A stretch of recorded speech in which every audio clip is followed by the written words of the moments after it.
মানিকগঞ্জের দৌলতপুরে আইন অমান্য করে অবৈধ ড্রেজার দিয়ে দেদারসে বালু ও মাটি তুলছে একটি প্রভাবশালী চক্র।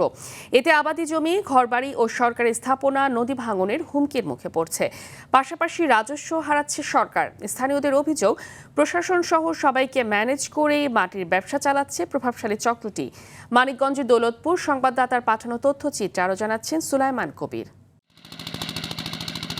এভাবেই মানিকগঞ্জের দৌলতপুরে যমুনা ও কালীগঙ্গা নদীতে চলছে শক্তিশালী ড্রেজার দিয়ে বালু উত্তোলনের মহোৎসব।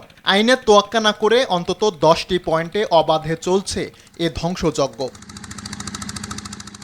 মাটির গভীর থেকে বালু তোলায় ধসে পড়েছে পাশের কৃষি জমি, ধসে পড়েছে কোটি টাকা ব্যয়ে নদী ভাঙন রক্ষায় ফেলা জিও ব্যাগও। অভিযোগ আছে এলাকার একটি প্রভাবশালী মহল স্থানীয় প্রশাসনকে ম্যানেজ করেই দিনের পর দিন চালাচ্ছে কোটি টাকার এই কারবার। এ বিষয়ে প্রশাসনের কাছে অভিযোগ দিতেও সাহস পান না সাধারণ মানুষ।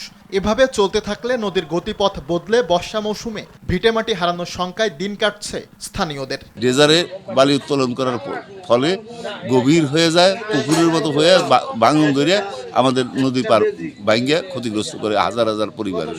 তারা ড্রেজার বর্ষায় চালাইতেছে জোরপূর্বে, তারা খুব প্রতাপশালী লোক। নদী ভাঙ্গে যে ড্রেজারের জন্য জায়গা জায়গা আমাকে বাড়ি ঘর যে ভাঙ্গে ছিল যার না কি বয়ে গেছে, এই বাড়ি ঘর আমাকে মারা আসিল।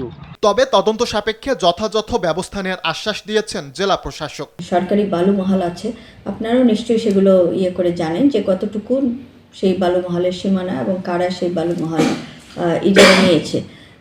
এর বাইরে যেই অবৈধ ড্রেজারগুলো চলে আপনারা আমাদেরকে খবর দিতে থাকবেন, কারণ আমাদের অভিযান কিন্তু প্রতিনিয়তই চলছে। প্রশাসনের কঠোর পদক্ষেপে দ্রুতই বন্ধ হবে বালু ও মাটি উত্তোলন, এমনটাই প্রত্যাশা স্থানীয়দের। সুলাইমান কবির, RTV।